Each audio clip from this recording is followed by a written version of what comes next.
Desde los años 80 del siglo pasado, la sociedad colombiana viene dando una lucha porque la ley garantice el derecho de los jóvenes a negarse a prestar el servicio militar.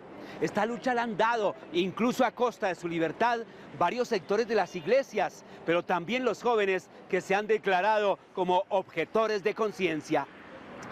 Frente a los 220.000 muertos que ha dejado esta guerra en Colombia, generalmente civiles, frente a los 5 millones de desplazados y a los más de 68.000 desaparecidos forzados, es necesario parar esta guerra.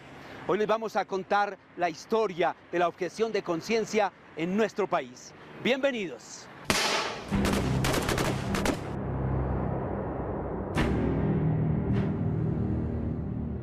Me den un poquitico más a la derecha.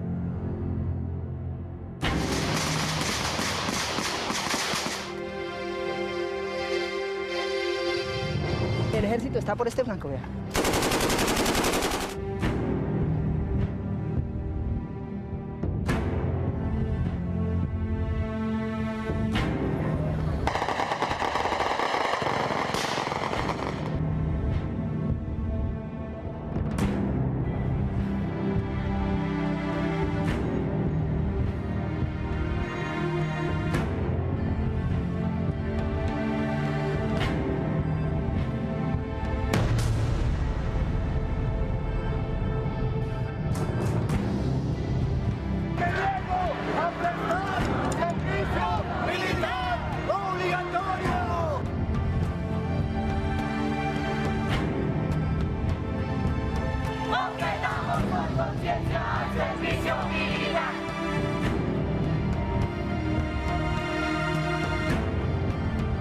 En el 89 llegaron unos jóvenes que decían que eran del Movimiento por la Vida y que habían hablado con el padre Pacho de Rú en el CINEP sobre el derecho a no cargar armas. Ellos no sabían de la objeción de conciencia ni nada, pero pensaban que debía ser un derecho juvenil. Entonces Pacho le dijo, pues vayan donde los menonitas, ellos trabajan eso. Y entonces vinieron acá y empezamos a hablar entonces sobre esta cuestión de la objeción de conciencia y formamos el colectivo por la objeción de conciencia a final del 89. Y empezamos entonces con un foro, realmente tal vez uno de los primeros foros sobre el servicio militar, diría yo. Lo hicimos allí en la ACJ y tenía el título algo como el servicio militar ante el país. E invitamos gente que viniera, era como por 2 días, viniera, hablara, expusiera sus sentires y pues de diferentes puntos de vista, ¿no? Y entonces se empezó desde ahí como a recrear el tema, empezó a salir en los periódicos y cosas así, ¿no? Entonces ya cuando la constituyente, bueno, antes de la constituyente hubo elecciones, ¿no es cierto? Y ahí habían 2 partidos cristianos, la Unión Cristiana y bueno, otro. Entonces, el otro no se comprometió con eso. Nosotros pensábamos que la Unión Cristiana pues se había comprometido con la objeción de conciencia, pero en últimas no, ellos no creían en eso, parece. Y más nos ayudaron los delegados del M19 y del gobierno, del gobierno no, tal vez del Partido Liberal. Y se empujó el tema. Y tanto así que llegó el presidente Gaviria en esa época a dar un discurso ante la Escuela Superior de Guerra, hablando sobre el servicio militar y que sobre la objeción de conciencia y que él lo que respaldaba era la objeción de conciencia dentro de las Fuerzas Armadas, o sea, de todas maneras un servicio militar, pero sin cargar armas para los que quisieran. Nosotros no estábamos a favor de eso y preferíamos hundir el proyecto a que eso quedara así. Pero de todas maneras participamos y agitamos y manifestamos para que incluyera la objeción de conciencia en la nueva Constitución. Y bueno, pensábamos que al fin habíamos perdido, no había pasado.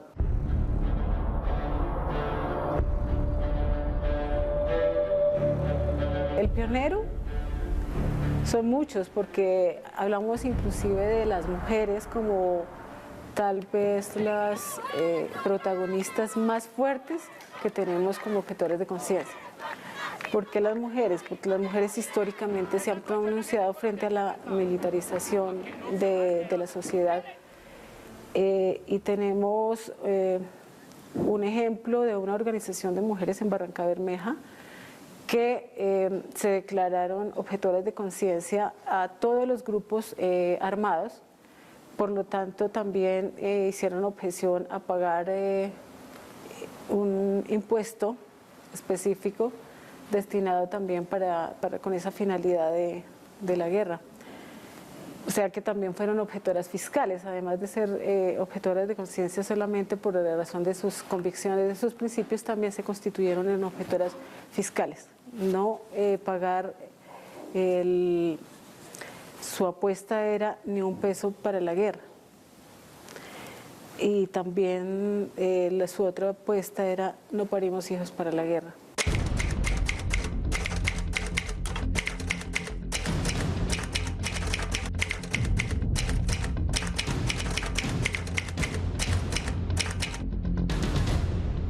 Imagínense nuestra sorpresa al mirar la Constitución y el artículo 18 precisamente dice: nadie será obligado a actuar en contra de su conciencia, nadie será obligado a revelar sus convicciones de conciencia y cosas así, ¿no? Entonces dijimos, no, pues ahí está. Desafortunadamente, en esa época, la Corte Constitucional no estuvo de acuerdo con nosotros, que eso quedó así para el servicio militar. Ellos decían, sí, eso dice, pero no es para el servicio militar, porque el bien común prima sobre el bien o la convicción individual. Bueno, nosotros no estábamos de acuerdo, pero perdíamos 5-4 en la Corte Constitucional, pero era cerca. Y bueno, pasaron los años y agitando, y bueno, seguimos moviendo el tema hasta, pues yo creo que ya le han explicado sobre el fallo de la Corte Constitucional ahora más reciente, donde ya ganamos 5-4.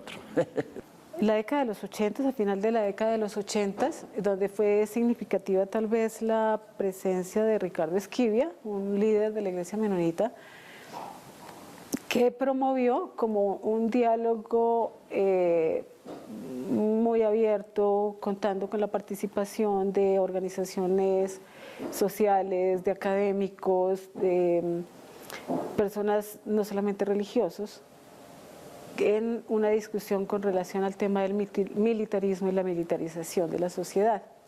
Por allá empezaron esos primeros pasos fuertes aquí en Colombia, y se inició un proceso que posteriormente permitió que se dieran avances a nivel nacional, justamente en Barranca Bermeja, Medellín principalmente, y en otras regiones del país donde fue fuerte en ese momento la expresión con relación a la defensa del derecho a la objeción de conciencia. En el mundo, pues, llevamos una larga tradición de objeción de conciencia, la Iglesia Menonita. En el mundo, pues, se ha luchado mucho por eso. Los menonitas han ido a la cárcel por eso, han expresado ante los gobiernos su convicción frente a eso. Nosotros empezamos a trabajar sobre ese tema, yo diría más o menos en los años 80, cuando estaban en guerra en Centroamérica. Entonces nosotros veíamos que no había que aplazar el tema hasta que ya de pronto los gobiernos nos dijeran, no, y bueno, ¿y ustedes por qué hasta ahora piensan en eso, no? Entonces en los años 80, en la década de los 80 empezamos a escribir y pensar sobre eso. Y ya en el 87 trajimos con la ayuda del Comité Central Menonita un abogado de España que había trabajado el tema, que se llama José Vidal Manzanares, y él vino y nosotros organizamos foros, charlas, conferencias alrededor de eso.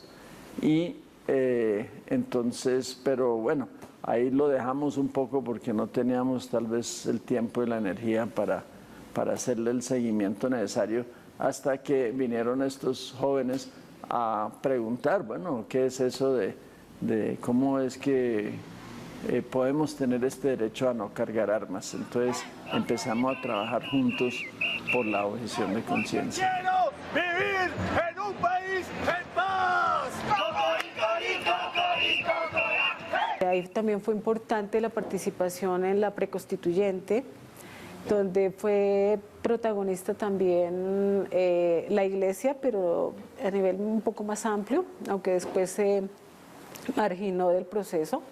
Pero participaron muchas iglesias de diferentes denominaciones también en esos procesos, a través de acciones directas no violentas, que también eran acciones no solamente de organizaciones religiosas, sino también organizaciones sociales, políticas, académicas, que participaron en todo ese proceso, buscando que el derecho a la objeción de conciencia quedara consignado en la nueva Constitución, en la nueva Carta de 1991. Eso fue en el año 2011 cuando terminé de estudiar, estaba presto a cumplir 19 años, yo salí de 18 años del colegio.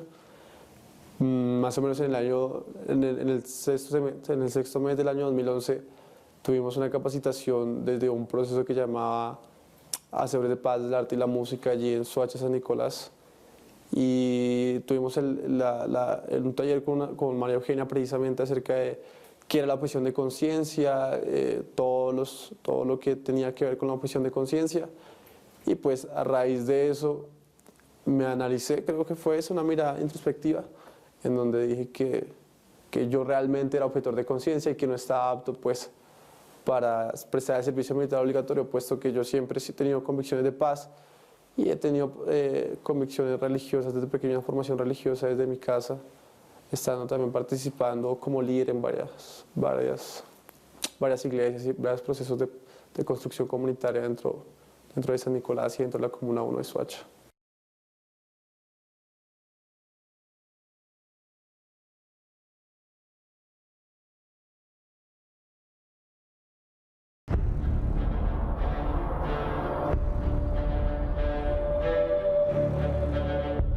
Uno de los grandes defensores de objeción de conciencia ha sido Ricardo Esquivia, y él era el director de Justa Paz, y él acompañó el proceso de Luis Gabriel Caldas y todo eso. Pero entonces en Justa Paz ellos organizaron como una escuela llamada Hacedores de Paz para jóvenes que tenían esa mentalidad y querían buscar una alternativa. Entonces hicieron como un acuerdo con el seminario bíblico menonita. Entonces era como, por decir algo, como un carril separado dentro del seminario, ¿sí? Entonces esos jóvenes venían a sus clases bajo el amparo del seminario, pero en este programa de Hacedores de Paz, e iba creciendo y había más y más jóvenes, y sus padres y todo eso estaban involucrados en todo esto. Entonces el ejército pues se preocupó, miró con malos ojos eso y trató de cerrar el seminario. Sí, dijo, no, eso no está con los permisos del Ministerio de Educación, pero lo que pasa es que es un seminario de educación religiosa es el seminario avalado por la iglesia, pero no, nosotros no estamos bajo los parámetros del Ministerio de Educación. Pero ellos trataron de cerrarlo así, y como el seminario no tiene personería jurídica aparte, pues en efecto significaba cerrar la iglesia, ¿sí? Porque es la personería jurídica de la iglesia. Entonces nosotros hicimos una gran alaraca pues a nivel nacional e internacional alrededor del tema, y bueno, ya hubieron protestas y cartas y todo eso, y al fin tuvieron que echarse para atrás y no pudieron hacerlo, y no salió muy bien librado el gobierno con eso, ¿no? Porque es muy mala prensa estar en esa situación de tratar de cerrar un seminario por la formación de paz, ¿no?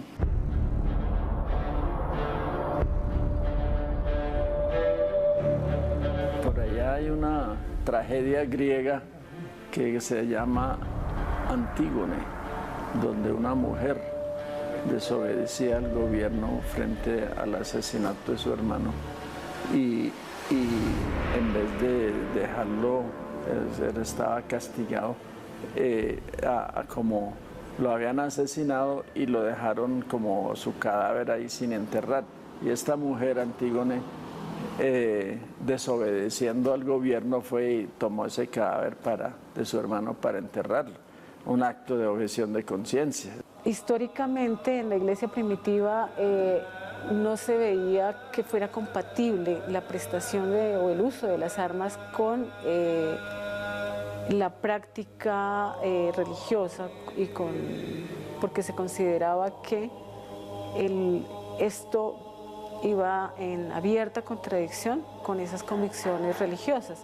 Sabemos que entre las convicciones religiosas está el amor, el perdón, la reconciliación, y hay algo que fue fundamental de cómo definían o cómo se ha definido esto en la historia en el plano religioso principalmente, y es que no se puede devolver mal por mal, sino que por el contrario hay que hacer bien a pesar de que tú recibas mal. Obviamente que nosotros trazamos nuestros orígenes de objeción de conciencia a Jesús y sus enseñanzas, y bueno, es que Él nos enseña otra manera de tratar a nuestros enemigos. Él nos enseña que, o sea, si Dios hubiera tratado a sus enemigos como nosotros los tratamos, pues todos hubiéramos sido fulminados, ¿no? Entonces esa posición de Jesús nos inspira, y bueno, Él nos manda también a amar a los enemigos. Y desde ahí en adelante la iglesia en los primeros 3 siglos no participaba en el servicio militar en Roma, ¿no? Casi ninguno, y incluso fueron ejecutados si no obedecían, y ellos lo hacían. Sí, se declaraban objetores de conciencia.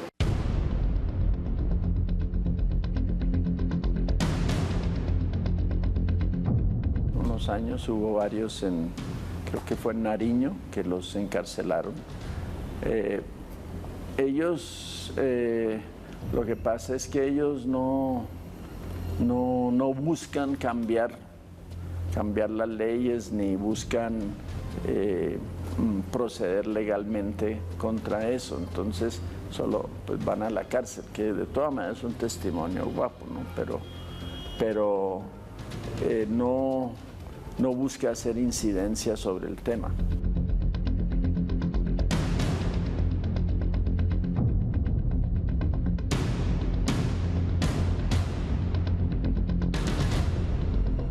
En Colombia principalmente tenemos una sola situación de jóvenes que fueron encarcelados por razones del ejercicio de su derecho a la objeción de conciencia.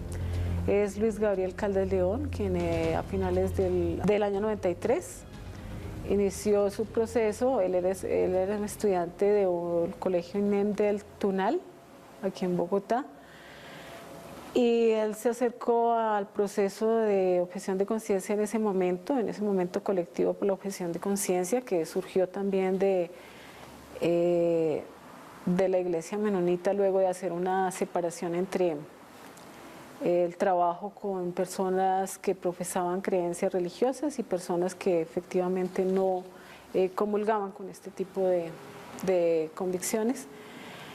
Él se acerca a este proceso y decide declararse objetor de conciencia, pero en algún momento manifiesta que él tal vez estaría interesado en tener una opción como la prestación de un servicio ambiental, por ejemplo, y que si a él le presentaban esa posibilidad, él lo haría.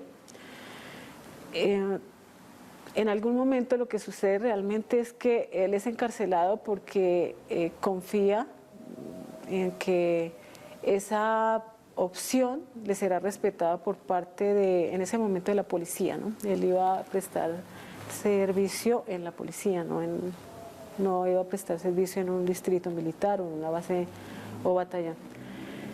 Entonces él se presenta ante la policía y dice: yo soy objetor de conciencia, pero efectivamente también estoy interesado en hacer un trabajo en algo que considero sí está posibilitando cambios. Y yo quiero prestar un servicio ambiental que además es algo que la ley me lo permite. En ese momento ya existía una posibilidad, o se estaba abriendo la posibilidad de que jóvenes pudieran prestar un servicio ambiental también. Solamente se estaba iniciando en ese momento ya ese debate, pero él ya lo estaba haciendo de entrada diciendo: yo puedo hacerlo.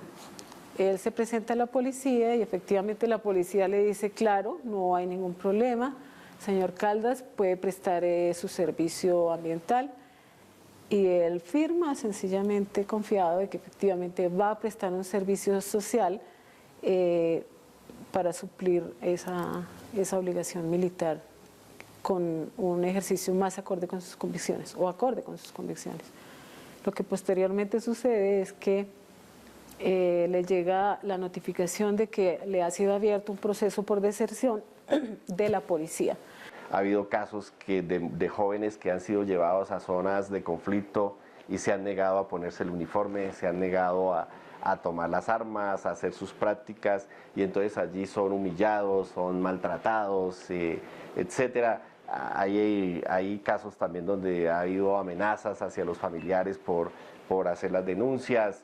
Es decir, todo tipo de prácticas que podría uno ejemplificar del impacto que tiene para un joven. Es decir, en un barrio popular casi que ser joven es un delito, porque no pueden andar por la calle sin ser sometidos a atropellos todo el tiempo, a requisas y a estas formas de reclutamiento forzado. Entiendo que de la iglesia menonita el primer objetor fue un muchacho que se llama Ricardo Torres. Y él, después él siguió trabajando por la objeción de conciencia aquí, después él estuvo trabajando en Centroamérica, en Honduras, en México, ahora está en Bucaramanga. Pero después hubo un muchacho que no era menonita, que se llama José Gabriel Caldas, y él fue a la cárcel. Claro que, por objetor, él no siguió con el ejército y lo declararon desertor, como ahora declararon a un muchacho, Jonathan, de Barranca Bermeja, desertor.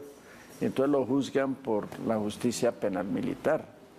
Y de todas maneras a nosotros nos parece una aberración de la justicia y una falta de respeto a este derecho fundamental. Ustedes saben que por buena conducta y por hacer ciertas labores sociales, etcétera, dentro de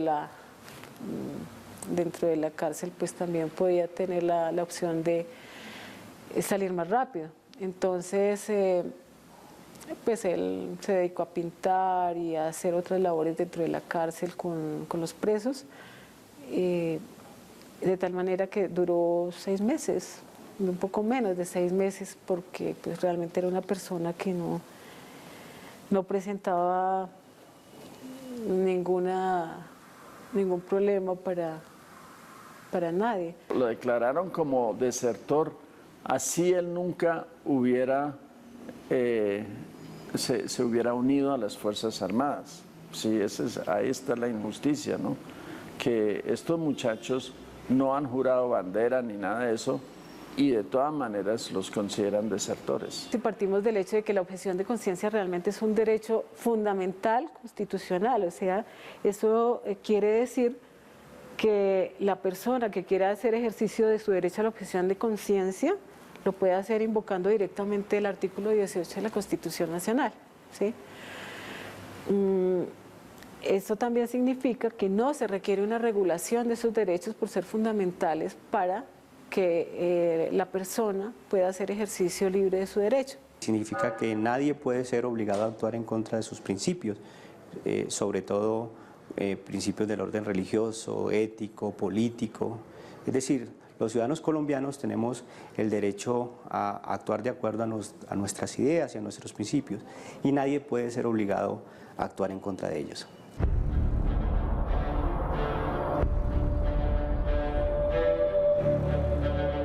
Yo me declaro objetor de conciencia a la edad de 18 años, cuando en esa época de la vida uno enfrenta el dilema de prestar servicio militar o continuar con su proyecto de vida. Mi proyecto de vida siempre fue alejado de las armas, de cualquier tipo de violencia, por lo cual en esa época me declaré objetor de conciencia en un acto público, pero nunca con un reconocimiento de un Estado, de alguna autoridad, bien sea militar o judicial. Ya en el año 2014, cuando me veo en curso ya para obtener mi título profesional, veo, digamos, complicaciones a la hora de poder adquirir mi título por ser objetor de conciencia, por lo cual me veo en la necesidad de, mediante acción de tutela, ordenarle al ejército colombiano que me reconozca en mi calidad de objetor de conciencia y de esa forma no haga más gravosa la situación que yo estoy afrontando, porque si bien luego de un tiempo la Corte Suprema decide declararme objetor de conciencia, en la actualidad no he podido acceder a mi grado como profesional por mi calidad de objetor y por negarme en este momento de la vida a tener una libreta militar. Entonces, digamos, hay esas complicaciones y esos dilemas y contradicciones, bien sea del mismo reconocimiento que tengo, pero al mismo tiempo de la misma negación de otros derechos. El programa intenta fortalecer, igual que todos los otros programas de Justapaz, a las iglesias en temas de construcción de paz, ¿cierto? Las iglesias como un motor de cambio social, de incidencia en sus contextos afectados por el conflicto.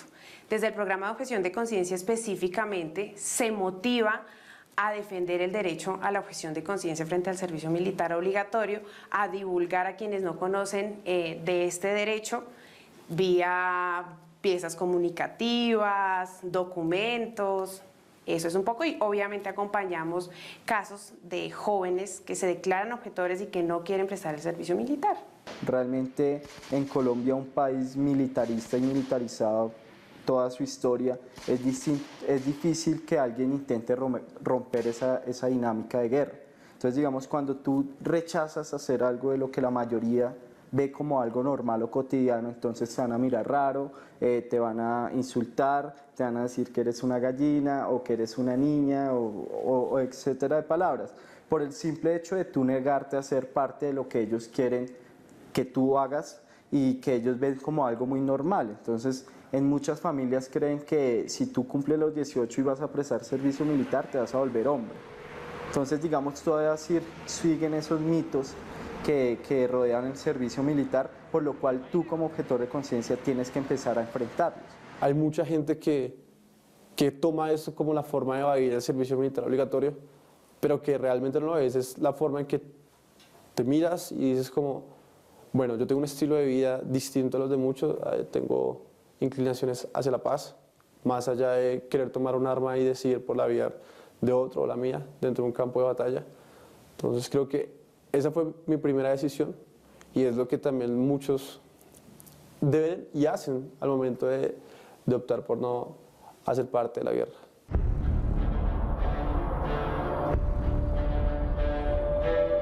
El Estado colombiano reconoció que el derecho a la objeción de conciencia tiene un proceso, un procedimiento. Entonces es muy fácil, la gente hace un documento explicando las razones políticas, económicas, culturales, diciendo que fue víctima del conflicto, que su familia y su religión, sus valores no le permiten usar armas, que no está de acuerdo contra la guerra, lo declara, hace un documento público, lo radica en una notaría, lo autentica, va al batallón al distrito militar, se declara objetor por medio de un derecho de petición. Si el batallón dice que no le vale, pone una acción de tutela invocando el derecho constitucional para que se garantice el derecho. Es decir, que no es que el ejército no puede llevarse, si los ciudadanos, a cualquier persona, si el joven tiene como principio de vida ser un pacifista, no portar armas, puede, así no esté exento, ¿sí? Puede apelar a su derecho a la objeción de conciencia. El Ministerio Público, un poco la Defensoría del Pueblo, la Personería, la misma Procuraduría, que tienen como en su deber divulgar y proteger los derechos, deberían hacerlo, ¿no? Hablar del tema de objeción de conciencia, hablar del tema de libertad de conciencia y bueno, en el caso de las comunidades eclesiales con las que trabajamos y con los jóvenes que acompañamos, que son jóvenes cristianos evangélicos y que por razones de fe objetan conciencia, pues no solo se está vulnerando el derecho a la libertad de conciencia, sino el derecho a la libertad religiosa y de cultos. La idea es que los ciudadanos, la nueva generación de la paz, los jóvenes en este país, las mujeres, porque las madres son las que más sufren cuando se les llevan a sus hijos, sepan y tengan claro que pueden utilizar ese recurso constitucional, que tienen un derecho y que esta guerra se puede acabar si todos los colombianos objetamos contra la guerra y las armas, ¿sí? Y nosotros no estamos desprestigiando, y eso quiero ser muy enfática en eso, el servicio a la patria, ¿sí? Y el servicio militar. Yo creo que eso es una vocación como toda profesión, ¿sí?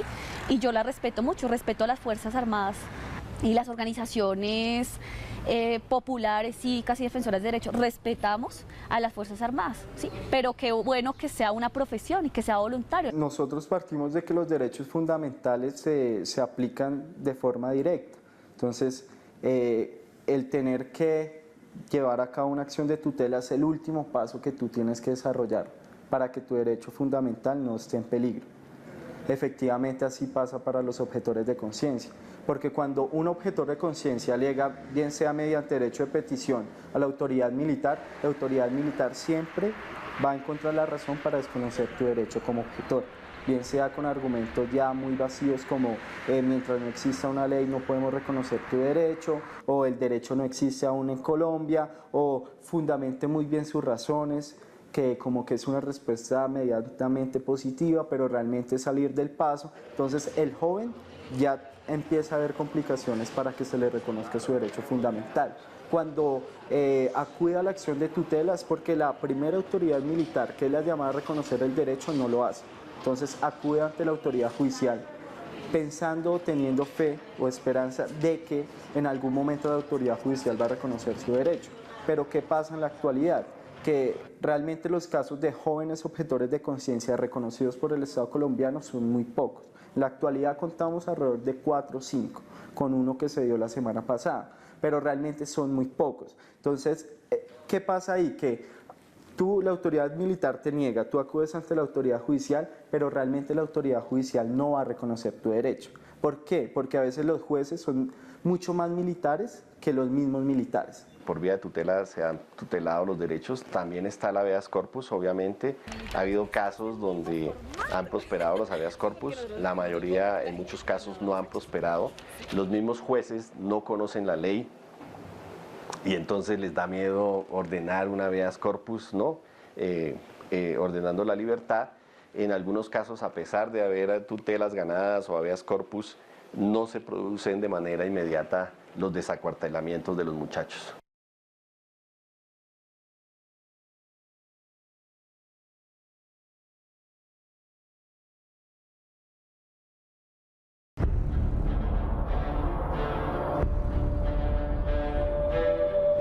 Entre los reclutamientos que se produjeron del 2008 al 2012, en relación con los bachilleres, el 99.3% pertenecen a los estratos 0, 1, 2 y 3.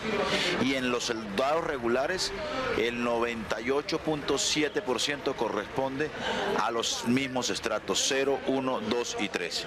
Es decir que esta es una guerra que la vociferan los ricos y la hacen los pobres. Pero lo más grave, que también lo hemos demostrado en este debate, es que hemos identificado 11 tipos de violaciones a la Ley 48 de 1993, que es la que establece el protocolo para que un joven, un ciudadano, resuelva su situación militar. Situaciones que van desde la agresión física, la retención de los documentos, la violación de las exenciones de la ley, personas que son víctimas, que tienen enfermedades que los excluyen del servicio militar obligatorio, camiones sin placa para estas batidas que se han hecho en la ciudad de Bogotá, menores de edad.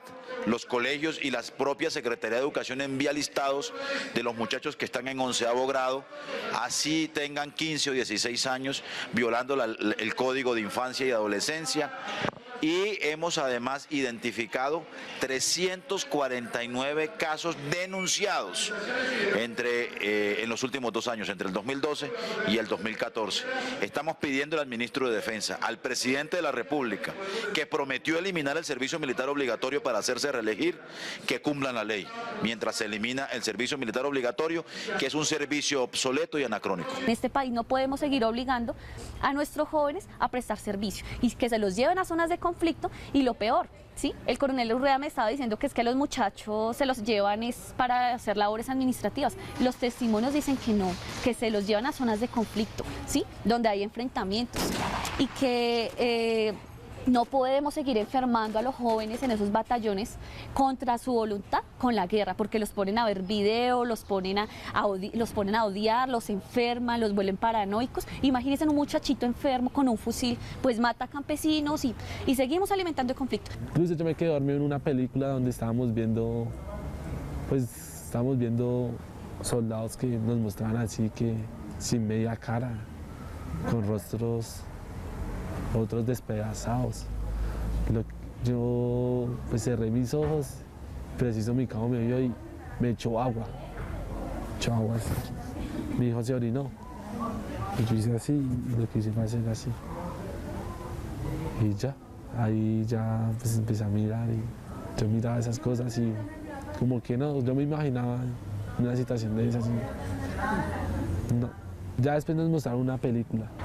Esa película no le puse cuidado. Agachaba la cabeza, cerraba mis ojos. Prefería dormirme así disimuladamente. Y después ya también nos mostraron otra película donde cómo se hacía la inteligencia en el ejército. Pero era una película. Unos soldados, de cómo bajaban de un helicóptero, de cómo hacían todas sus cosas, toda su inteligencia. Yo también la miraba por pedacitos, porque había pedacitos donde disparaban y salía a volar la cabeza o algo, entonces yo hacía así. Prefería no mirar. Estamos aportando jóvenes hombres de barrios populares para ir a cuidarle a las multinacionales los oleoductos y las torres energéticas. Si las torres energéticas y los oleoductos fueran, ¿sí?, del Estado colombiano, estuvieran nacionalizados, uno dice, ah, bueno, están prestando servicio a la patria, pero no. Ponen a los chicos en los BITER, ¿sí?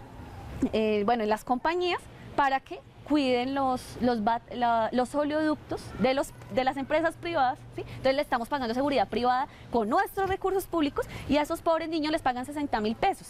El ejército dice que no, que eso es mentiras, que esos muchachitos que allá solo llevan soldados profesionales, pero los testimonios de los chicos que han estado yendo a prestar servicio militar allá contra su voluntad son claros. A ellos los maltratan, los enferman contra la guerra, les hacen todo un tratamiento psicológico y los ponen a patrullar en los oleoductos y en las torres energéticas. Entonces, la pregunta fundamental de fondo es, ¿vamos a seguir los ciudadanos y ciudadanas que no somos de primera o de quinta, ciudadanos colombianos que tenemos escasos recursos, jóvenes de estrato 1, 2 y 3, familias, madres, aportando hijas para la guerra, una guerra absurda, ¿sí? Y pagándole la seguridad privada a los oleoductos, a las personas que se nos están robando el país, ¿sí? Que aportan poca regalía, ¿sí? Bueno, y sumado a todos los efectos de corrupción, y aportándole los muertos, ¿sí? Aportándole un año de vida a un servicio que no es a la patria efectivamente. Colocados, por ejemplo, para defender petroleras, para defender proyectos hidroeléctricos, para defender obras viales de infraestructura, etcétera. Y uno ve las noticias, vamos a entregar a una cantidad de casos de jóvenes, más o menos hay unas listas de 300 soldados que mueren cada año en este tipo de operaciones, y no son soldados profesionales, que son los que están realmente entrenados para entrar en combate. Insisto, también hay casos de bachilleres que no deberían intervenir y que también hemos detectado que han sido dados de baja en combate. Muchos indígenas que estarían exentos de prestar el servicio militar. Los indígenas podrían voluntariamente prestar el servicio militar y lo podrían hacer, pero no forzosamente. Hemos escuchado a la UNIC y a muchas organizaciones indígenas haciendo también los trámites para desacuartelar a muchachos indígenas, porque el de la unidad militar que lo detuvo, como no lo vio con guayuco, dice que como está vestido con un jean o lo que sea, usted no es indígena, y se lo van llevando y lo van reclutando inmediatamente. Entonces hay una cantidad de abusos que indudablemente pueden constituir delitos. Yo estoy diciendo pueden constituir delitos, no estoy diciendo que son delitos, yo no soy fiscal ni soy juez. Eso lo tiene que resolver la Fiscalía General, pero ahí hay una responsabilidad directa del ministro de la Defensa y de los generales y de los coroneles que se ocupan de las oficinas de reclutamiento del Ejército Nacional. Y estamos hablando de miles de jóvenes que son reclutados forzosamente con este tipo de procedimientos. Yo estoy de acuerdo que el Estado debe modernizarse y que eso va a permitir que estos procedimientos irregulares de las batidas y definir situación militar y de la información tan indigna para definir la situación se mejore. ¿Sí? Ojalá esa plataforma funcione, porque es que el ejército hizo un gran lanzamiento, ¿sí?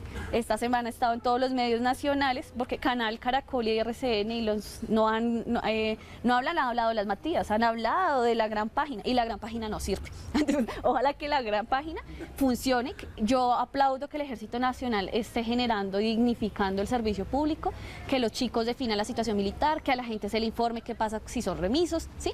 Pero que ojalá también hiciera un proceso constitucional de decirle a la gente cuáles son las excepciones, ¿sí?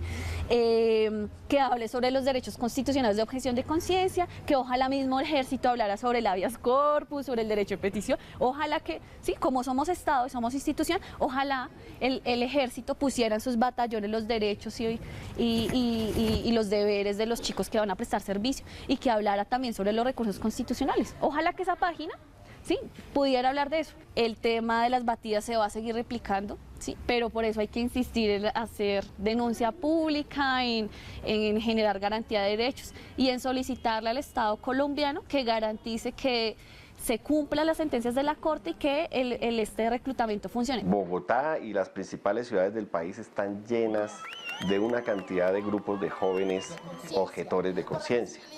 Unos por causales religiosas, otros por razones filosóficas, que no comparten pues el uso de las armas, etcétera. Y ellos se han tomado por años el trabajo de documentar los casos, ¿no? Los familiares de los papás, las mamás, las compañeras, porque muchos de estos pelados tienen 20 años, pero en los estratos 1 y 2, en las zonas populares, un chico de 20 años ya puede tener 2 hijos, y resulta que mantienen a sus hijos, a su compañera, y son unos dramas impresionantes, porque terminan al día siguiente, a los 2 días, en una zona inhóspita, perdiendo el empleo, dejando desamparada a su compañera, a sus hijos. Es decir, los impactos que esto tiene son impresionantes. Entonces, todo esto lo vamos a presentar como evidencia de lo que debería ser una investigación integral de si realmente estos hechos no son solamente una extralimitación de funciones o una mala interpretación de la ley.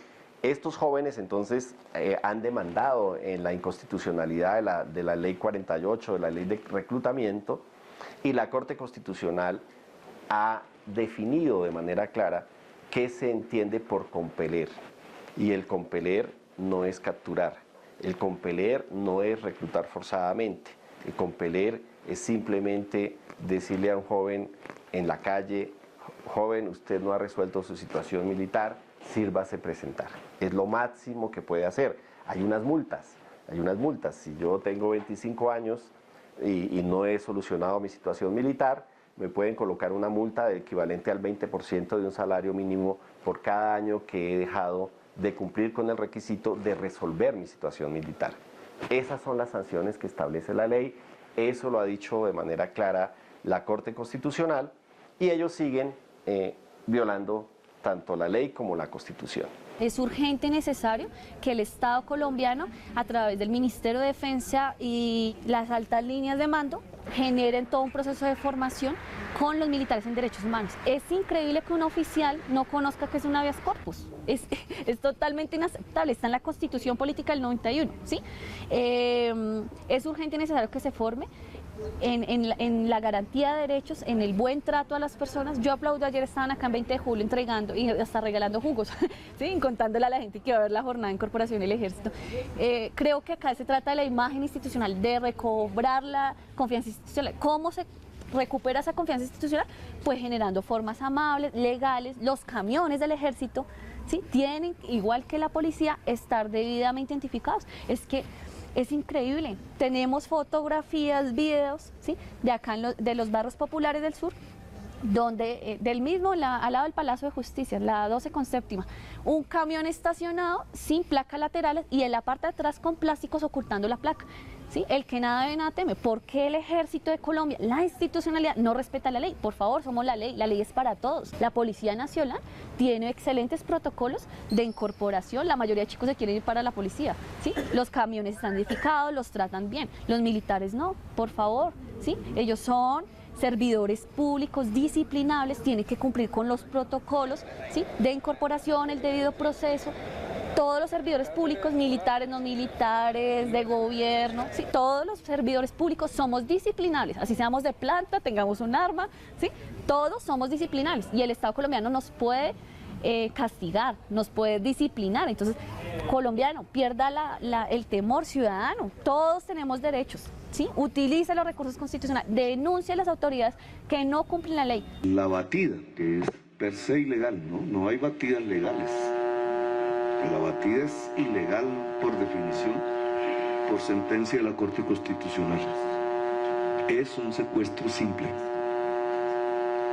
Y por tanto, agravado si lo comete funcionario público.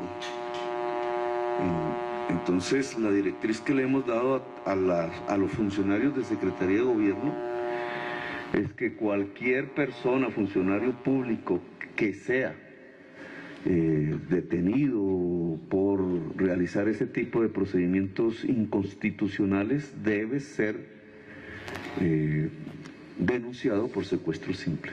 Pero la batida es un secuestro simple de jóvenes. Tenemos muchas evidencias y es un deber de todo servidor público, y yo como representante a la Cámara soy un servidor público, además soy abogado defensor de derechos humanos, y sé cuándo una conducta puede ser punible o no, y es mi deber legal y constitucional colocar toda esta información, los videos, los recortes de prensa, las denuncias, las quejas, más de 400 que se han presentado ante la alcaldía, las quejas que se han presentado a lo largo y ancho del país en las defensorías del pueblo, todo esto para que la Fiscalía evalúe qué responsabilidad le cabe a los máximos responsables, en este caso de estas prácticas, que son, de un lado, el ministro de la Defensa e, insisto, los generales que se encargan de todo el tema del reclutamiento en Colombia.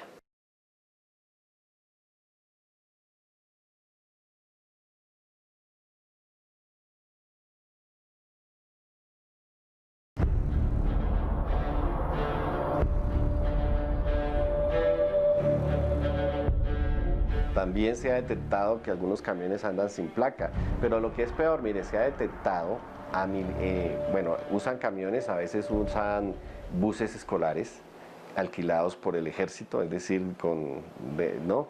A veces también se han intentado cosas terribles, por ejemplo, que unos militares armados pero sin uniforme se llevan a los jóvenes en transporte público, en una flota, desde Bogotá hasta el Putumayo, bueno, hasta zonas alejadas del país, hasta Arauca.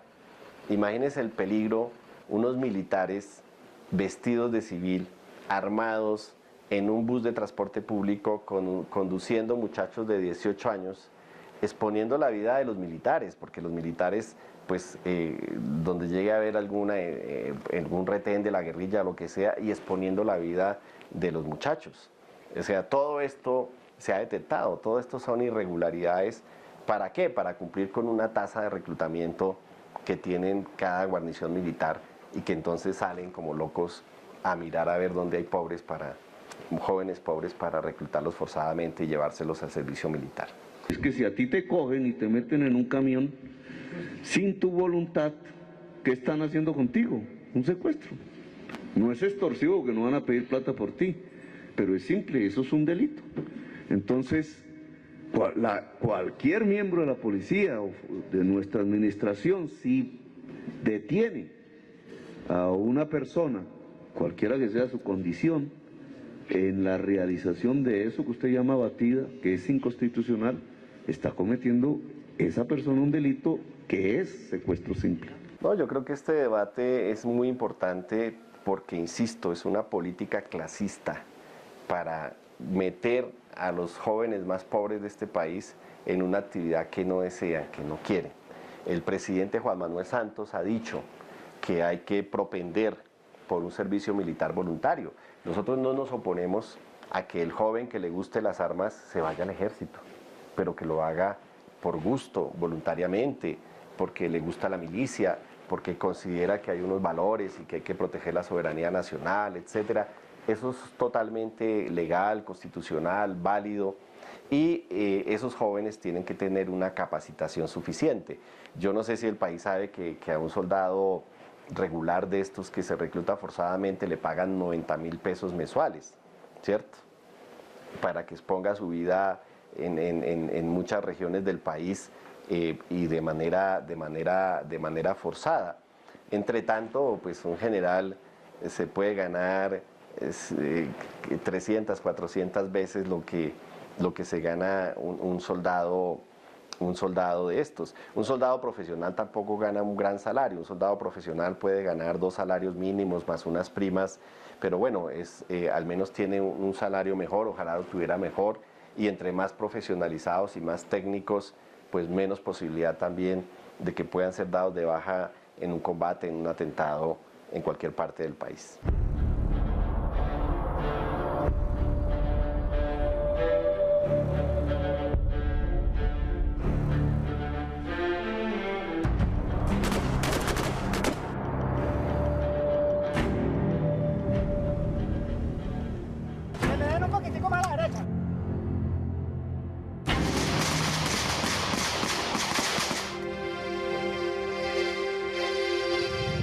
El ejército está por este flanco, vea.